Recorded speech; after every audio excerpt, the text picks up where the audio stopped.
Dr. Adams, and I wanted to post a video responding to a number of questions that I've been getting all day, almost every day, about the epidemiology of COVID-19, and specifically questions that have been spurred by Dr. Dan Erickson and Dr. Massahi's video that was published a week or so ago and then removed from a number of social media sites for violating their terms of community terms, and has been received by the general press as, quote, dubious coronavirus claims. They group called Science Feedback Fact Check Up actually published an entire response to their video that they tagged onto the video. And I have to admit that I do agree with the Science Feedback Fact Checkup people to a point, and I want to go into why I agree with them. But I also think that Dr. Erickson and Dr. Massahi were pursuing something that is a valuable set of questions to ask and may be thought-provoking. So to go into that, I have to describe a little bit about the methodology that Dr. Erickson and Dr. Massahi used to come up with some of their numbers that they presented. The physicians used positive COVID-19 testing. These are the swabs and things like that that have been put in people's noses and whatnot, to develop their numbers. And their numbers were that out of the tested people in New York, for example, 34% of the tests were positive for COVID-19. And they extrapolated this to the general population, and that's where they went wrong. Because positive tests for COVID-19 involve something called a selection bias, which means that only people who are symptomatic have been allowed to be tested for COVID-19. So these are only people that are going to their doctor's office who are already sick, going to the emergency room who are already sick, going to urgent care facilities who are already sick. So if you take the population of already sick people, it's not a big surprise that a higher percentage of them are going to have COVID-19. And you can't extrapolate that to the entire population because we don't know how sick the entire population is. But, so 34% of the population does not actually have COVID and have not had COVID up to May 5th, 2020, when I'm making this video. However, there's very likely a higher percentage of people who have had COVID-19 who have been asymptomatic and have developed antibodies that we don't know about. So we have to look at antibody testing, and unfortunately we haven't had really high quality tests that are really reliable and are giving us good data yet. There have been several population-based studies where they take random people, for example, in New York, who were going to big box stores and things like that. Two of the most recent antibody tests that have been published, one was from Santa Clara County in California. Santa Clara County is just under 2 million people. And they found a prevalence rate of antibodies in random sampling of about 2.8%. That's very interesting because if you extrapolate that to 1.9 million people in a county where there's been 115 COVID-19 deaths as of May 4th, 2020, you get a fatality rate that you get the possibility that there may have been 53,200 cases in that county with a death rate of 0.0022. Obviously, that's a shockingly low death rate for this disease. I personally don't believe that is an accurate number, but that's what you get when you do the math. New York City tested about 3,000 people, again, at big box stores. New York City has a population of 8.8 million people. They found 19.9% of the people, of the 3,000 people they tested, were positive for COVID-19 antibodies. If in fact that's true, and you extrapolate that out to the city of New York, then 1.7 million individuals have had COVID-19 in New York City. As of May 4th, 2020, the total number of deaths in New York City was 13,546, giving New York City a death rate of 0.0077. Again, a shockingly low number, particularly given the fact that early on the World Health Organization was suggesting a 3.4% fatality rate, which is very similar to the fatality rate that we found with the influenza of 1918. The death rate from the Ruby Princess was 1.9% of the infected population. That's very shockingly high. 1.9%, even 1% of a fatality rate, you quickly get to total numbers that are very, very, very disturbing, well in excess of 1 million people. And those are the numbers, of course, that we had in March. And those are the numbers that were driving most of the decisions about the extent of social distancing and the extent that our economy was shut down. There are other controlled environments where we have data for the spread of this. Environments where everyone has been tested and we can identify an actual percentage of the population that has developed COVID-19. The Charles de Gaulle is a French aircraft carrier in which, as of April 23rd, 2020, there were 1,046 sailors who were identified positive for COVID-19. As of April 23rd, which is the last data I could find, they had 0 fatalities and single digit or low double digit hospitalizations. In fact, over 50% of the positive sailors were completely asymptomatic. Of course, aircraft carriers have a younger, healthier population, a more highly educated population with fewer problems with alcoholism and drug use and all that kind of thing than the general population might have. So this is a healthier group. But again, 50% asymptomatic spread and low double-digit hospitalization means that the majority of the symptomatic people weren't really sick enough that they probably would have gone to their doctor to be tested anyway. I personally don't go to my doctor every time I think I have the flu or a bad cold. And so it's apparent that the spread through young populations can be very rapid and remarkably silent. The Roosevelt, as of the most recent data that I could find, had 1,102 infected sailors, again with low single to low double digit hospitalizations and 1 tragic fatality, giving the Roosevelt a 0.0009 fatality rate as of the last data that I could find, which was about 6 or 7 days ago.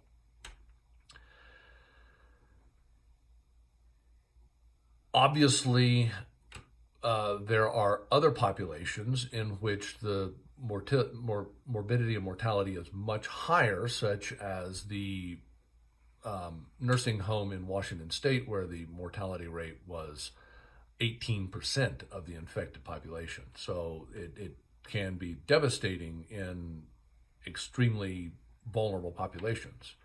But it's also very telling that it appears to spread rapidly among young people and largely silently. So it's very possible that we do have a much wider spread of COVID-19 and much lower mortality and morbidity rates, as suggested by Dr.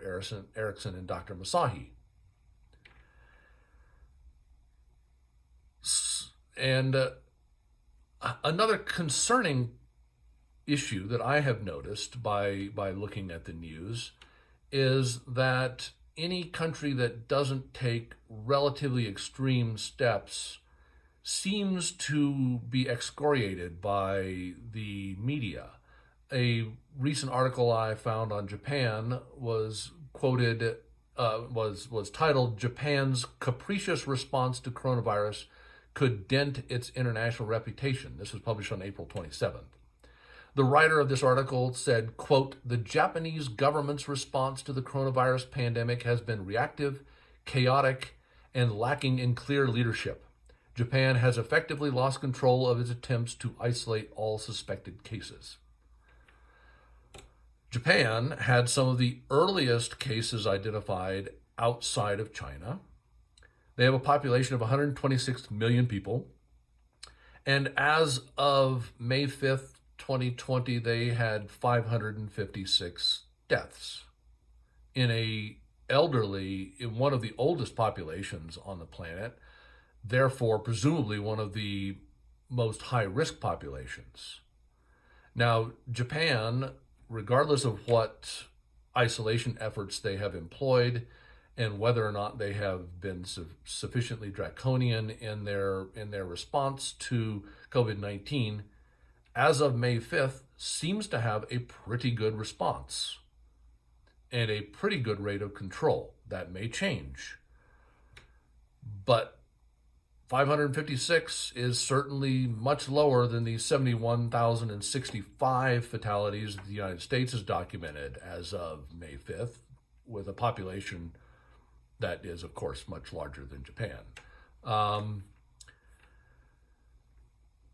So it is a little bit concerning that there seems to be a party line for how this should be treated among the press, despite what looks to me like pretty good success rates. And so I think the questions that were suggested by Dr. Erickson and Dr. Massahi of whether or not there's wider spread and whether or not our response to it is rational based on the developing information is a reasonable question to ask. Another significant concern that I have is that very recently the United Nations postulated, and this is a quote from the United Nations, quote, "biblical famines in the third world due to the COVID-19 economic downturn." This has been a well-documented process that occurs anytime there are economic downturns in the West. The fatality rates in the third world go up dramatically from malnutrition, famine, disease, etc. And we are certainly experiencing a significant economic downturn. And the United Nations suggestion that will translate into increased famine and increased death rates, I think, is a very reasonable concern to express. Another concern is something that researchers have called the Ebola Effect. And this comes from an article that was published analyzing the 2014-2015 Ebola outbreak in Western Africa. And they called it the Ebola Effect. And the researchers, and this is a direct quote, the quote is, "The Ebola outbreak of 2014 through 15 had significant impact on the admission and management of malaria in children under 5. And the researchers actually found that the death rates in West Africa, even though there were 4,000 or 5,000 deaths from Ebola, the overall death rates went up substantially because malaria and tuberculosis were not being treated, children were not receiving necessary vaccines, mumps, measles, etc., increased in the population. So you actually had orders of magnitude more deaths in West Africa from these other diseases that were totally unrelated to Ebola, but were not treated because all of the resources in West Africa were focused on controlling the Ebola outbreak. So I think that the risk of, quote, biblical famine and the risk of the Ebola effect are significant concerns that should be part of the overall conversation about how we manage COVID-19 and whether or not our current response is appropriate or it needs to be modified. Another question that I haven't seen postulated, but I think is a reasonable one to ask is, when we try to compare this COVID-19 to other pandemics of the past, and we have several in the last century to compare it to: 1968 Hong Kong, 1957 Asian, and of course the Spanish flu that everybody's been comparing it to. Now, in 1918, we didn't have supportive care, we didn't have ventilators, we didn't have antibiotics. We really could do very little for people except try to slow the spread, and we didn't do a very good job of that. So who knows what the death rate for a 1918 epidemic would be today. But the death rate up to now for the COVID-19 clearly is much lower than that, and is probably more analogous to, say, the 1957. We won't know until we do the numbers, but probably more analogous to the 1957 Asian flu, in which 116,000 Americans lost their lives. At the time, we had a population of about 171 million, which, of course, is about half of our current population. So if you extrapolate the Asian flu numbers to today, it's possible that we could lose well in excess of 200,000 Americans to a similar Asian flu epidemic today. It appears that COVID-19 is probably going to demonstrate numbers that are more comparable to the Asian flu. Now, in 1957, we did not actually, Eisenhower did not actually shut down the United States economy, and in fact, we didn't shut down the world economy.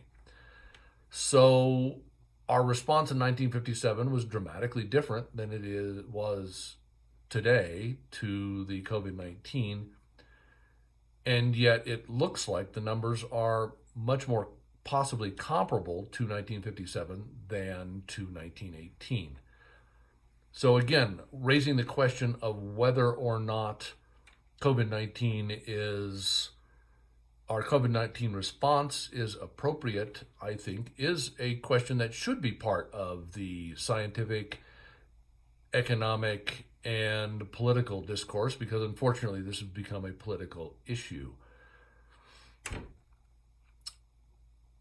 So my conclusion is that I agree with the science feedback fact check that, in fact, Drs. Erickson and Dr. Massahi used a methodology that was inaccurate, and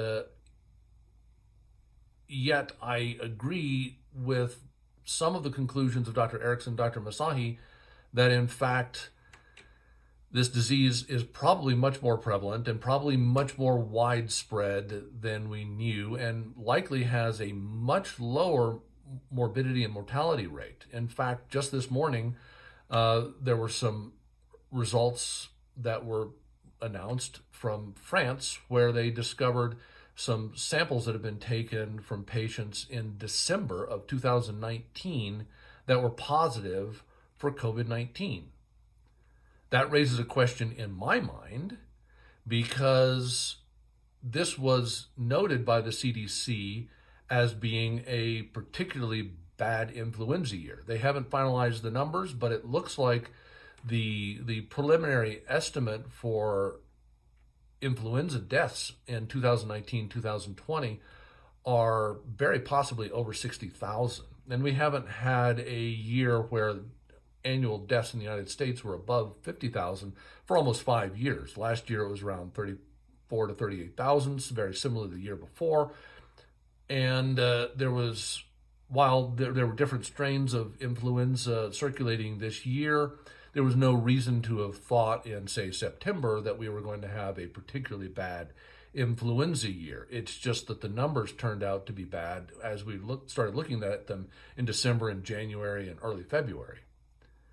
If, in fact, COVID-19 was spreading during a period in which it wasn't being tested for, then it's very possible that some of those deaths and some of those hospitalizations that were linked to the influenza outbreak of 2019-2020 could actually have been superimposed over a silent COVID-19 outbreak that was occurring.